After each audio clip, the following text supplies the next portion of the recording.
The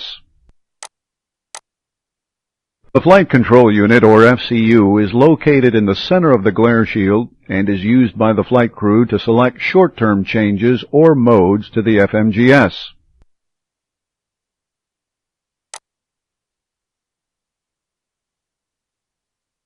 The FCU is used to arm and engage certain guidance modes and to select their target values. Some of the modes and target values are displayed here. The FCU is also used to select the autopilots and auto thrust systems to on or off. The modes and conditions of the autopilot or auto thrust are constantly displayed on the FMAs. The FCU is equipped with 2 channels. Either channel is capable of operating the FCU. An important point to remember here is that if FCU channel 1 is lost, auto thrust 1 is lost. And if FCU channel 2 is lost, auto thrust 2 is lost. If an FCU channel is lost, select the autopilot for the corresponding FCU channel to regain the operative auto thrust.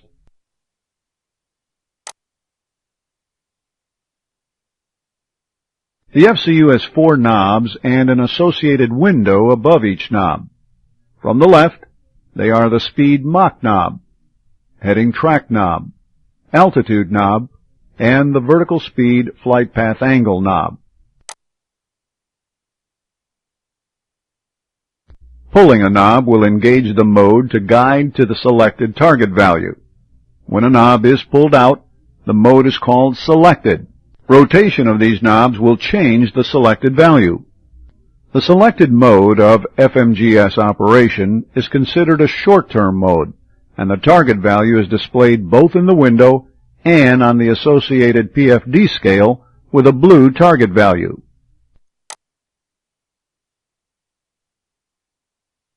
Pushing a knob will engage the manage mode. The target value is then set by the FMS.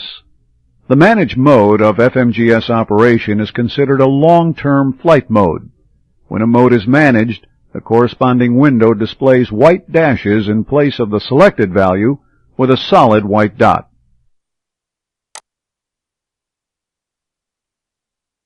We'll begin our description of the speed Mach portion of the FCU. The speed Mach selector knob is used to select a target speed value for the autopilot or auto thrust. Rotation of the knob displays the selected value in the window.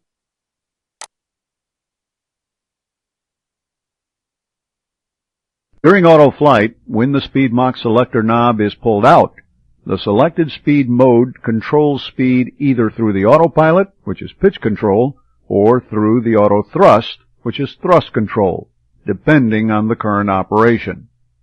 For example, if the FMGS is in a climb, the thrust will be constant and the selected speed will determine the pitch.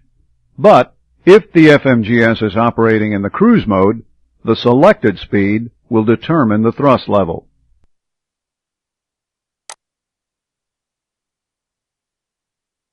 The operation of speed or Mach is displayed in the window. The changeover occurs automatically from speed to Mach target during climb and from Mach to speed during descent. At any time, the pilot can switch from speed to Mach by pushing the speed Mach push button.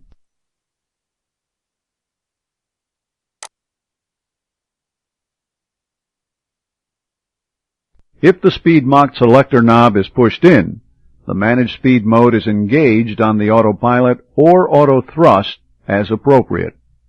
In this case, dashes are displayed in the speed window with a solid white dot, and the FMS provides the speed target values.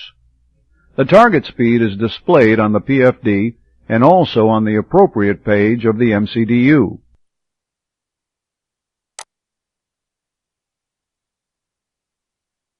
Next is the heading track portion of the FCU, which provides the lateral mode.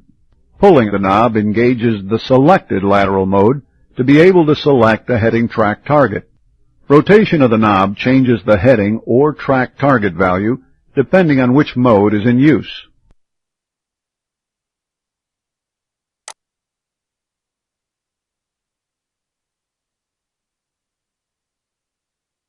On this frame, we see that the heading vertical speed feature is engaged.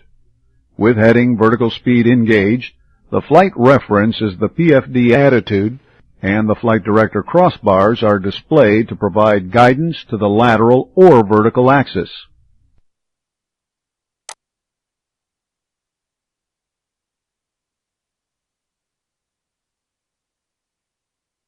Pressing the heading vertical speed track flight path angle push button will change the heading vertical speed feature to the track flight path angle mode, and will display the flight path vector or bird on the PFD. When the FPV and bird are on, the flight reference is the FPV, or aircraft trajectory, rather than attitude. However, the guidance input is identical. The difference being, instead of the guidance system displaying the heading vertical speed to correct the selected guidance, it displays FPV guidance.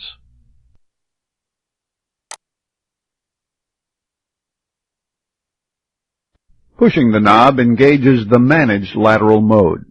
Dashes and a solid white dot are displayed in the Managed mode. When the heading track knob is pushed in, the FMGS guides the aircraft along the active leg of the FMGS primary flight plan.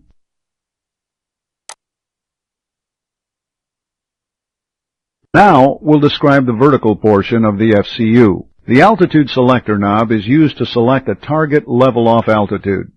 The selected value displays in the altitude window. This window always displays the selected altitude and is never dashed.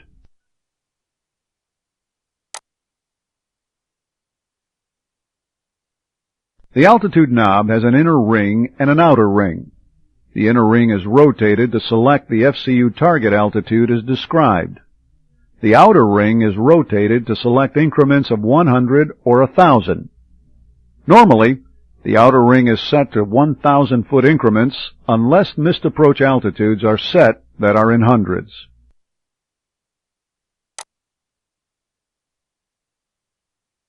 Pulling the altitude selector knob engages a selected vertical mode to climb or descend to the FCU selected target altitude. In this situation, the climbs and descents of the selected vertical mode will disregard all altitude constraints of the vertical flight plan.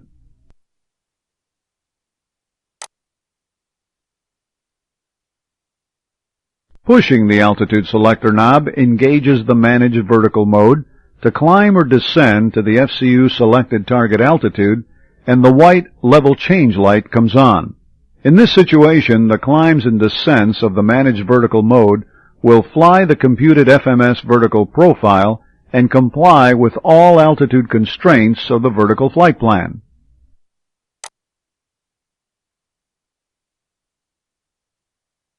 The metric altitude push button can be used to display the selected altitude in meters.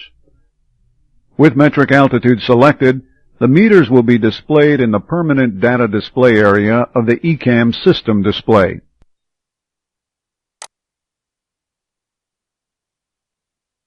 We'll now describe the operation of the vertical speed flight path angle selector knob.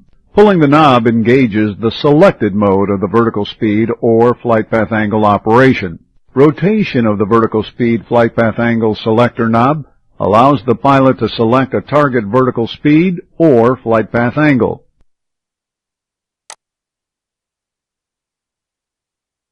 Pushing the knob is different from the previous described knobs. When the vertical speed flight path angle selector knob is pushed, the FMGS commands a level off by setting the vertical speed or flight path angle, whichever is operating, to 0. To complete our FCU description, we'll describe the push buttons highlighted on this frame.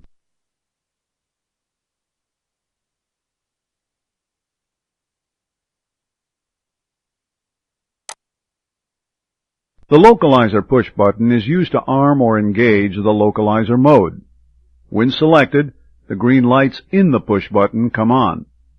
This push button is used if you're cleared to join a localizer and not yet cleared for the precision approach, or if you are going to fly a localizer-only approach.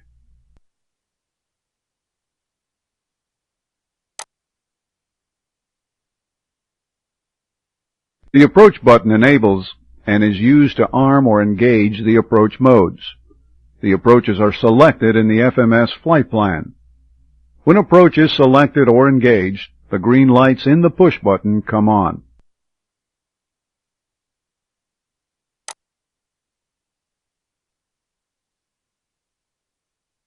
Pressing the Expedite push button will cause the FMGS to expedite the climb or descent towards the altitude selected on the FCU. When selected, the green lights in the push button come on. With Expedited active, the target speed is automatically set to command the best climb or descent speed. Pressing the Autopilot 1 or Autopilot 2 push buttons will engage the selected autopilot. Both autopilots will be engaged for an auto land. Pressing the Auto Thrust push button allows activating the Auto Thrust on, and the push button green lights come on. Now note, Auto Thrust is automatically armed for takeoff when takeoff power is set. This situation causes the green lights in the Auto Thrust push button to come on, even though the push button was not pressed. Additionally, the FMA will indicate Auto Thrust armed in blue.